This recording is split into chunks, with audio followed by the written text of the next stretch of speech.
he walks right in, and I'm like, "What's up, Webby?" He's like, "What's going on, man?" Daps me up. He's like, "Who's this guy?" I'm the guy that's gonna you guys are gonna record with tonight. He's like, "Oh, bet." He's like, "Actually, I hate recording after my shows. Can we go there now?" And I was like, "Let me check my phone." I checked the schedule. I was like, "Wide open. Let's go." It was around the summertime. It was like August, wasn't it? I'm trying to think. It was around August, and I remember seeing Chris Webby was on tour, and I was like, you know what?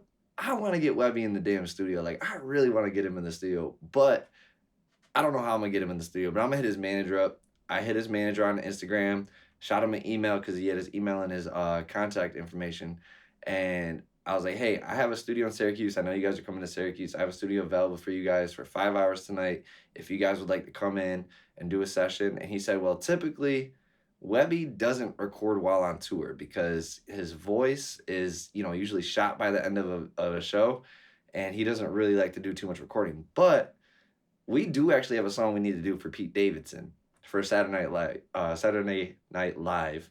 We might need to get that done with you there.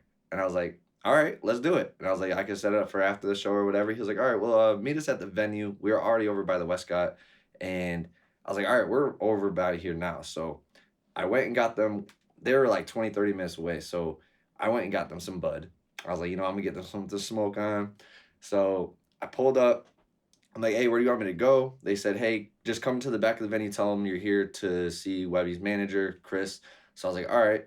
So I went in, and this is my first time really going into a venue in the back and like just talking to, like, it was so weird. Like, people were like looking at me, and I was like, yeah, I'm here to see Chris Fury, Webby's manager. Oh yeah, right upstairs. Go right upstairs. I was like, all right, cool. Well, Webby was already out there like talking to people, so I walked right past him and went upstairs to talk to the manager. And I was like, because he was doing signings and stuff like that, so I didn't want to interrupt him or nothing. So I went upstairs, and he's like, hey man, Webby's about to come back up. He's just signing people and talking to people that did pay for pre-show stuff and all that extra stuff. So I was like, all right, bet. So I was sitting there chilling. They're playing PlayStation. I'm watching them play Madden and stuff. And there was like 4 or 5 people in there, and I didn't really know of any of them as artists or anything like that. But one of them was like his security. One of them was his like road dog dude that like is kind of like the hype man. He stands around, like squirts the water gun and stuff like that at people on the stage. And then there was another artist in there, and I was like, I know this guy from somewheres. And it actually was Annoyed. And so that actually ended up becoming one of Webby's artists. But so I was in there like, man, like this is dope. Webby came in, he's like, he walks right in, and I'm like, what's up, Webby? He's like, what's going on, man? Daps me up. He's like, who's this guy? I'm the guy that's gonna you guys are gonna record with tonight. He's like, oh, bet. He's like, actually, I hate recording after my shows. Can we go there now?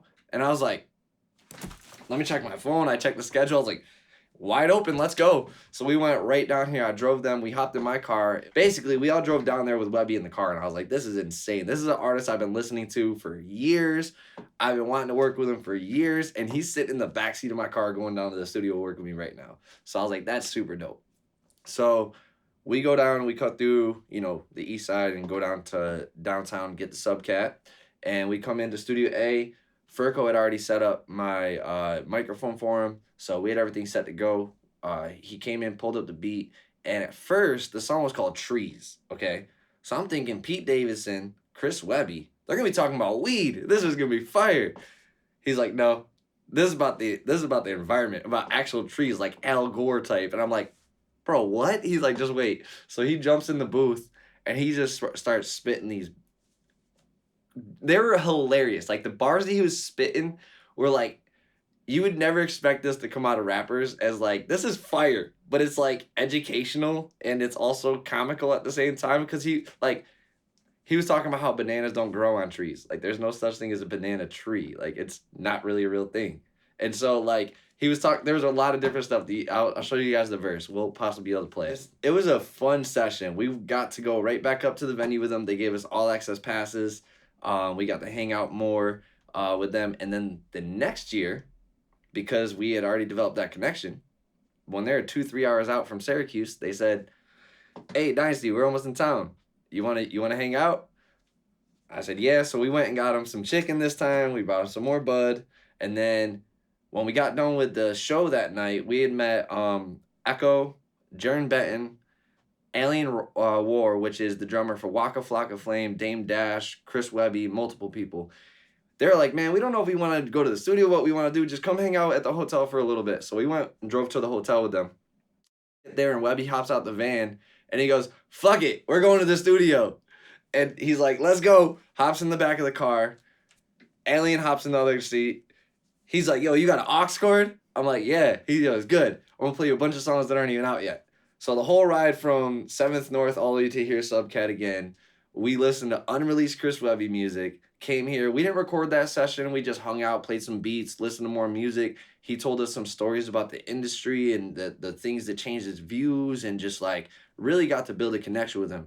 But that was really dope. Like, I loved just being around him and his crew, and like they're real authentic people, and they're not like super celebrities where it's like people are all like acting like they're better than you. Like, they were just like, hey bro, you want a shot of this? Here, like handing bottles to us at the freaking venue, and then they come here, they're hanging out with us. We're hanging out in the live room. We had the drum set up and the piano set up, and Webby's sitting there playing with the piano, Alien's playing the drums, and like it was just a cool vibe and session. But it was super dope just to be able to finally connect with the people that I've been listening to for years. I was like, bro, this is crazy. Like, I pretty much become friends with somebody I was a huge fan of, like, which was super dope. And I think it's really cool because even after I left Syracuse 4 years ago, Chris Webby came back in town, and his manager called me. He was like, hey man, we're coming in town. Are you available? We need to do a session. And I couldn't do the session. So I called up my engineer friends here in Syracuse and seen who was available. And my boy CJ was available. So CJ got to do a session with Webby here also. So Webby's been here 3 times, got to do a few sessions here, and worked with a couple different engineers in the studio. So, you know, it's cool handing that off to people, that connection.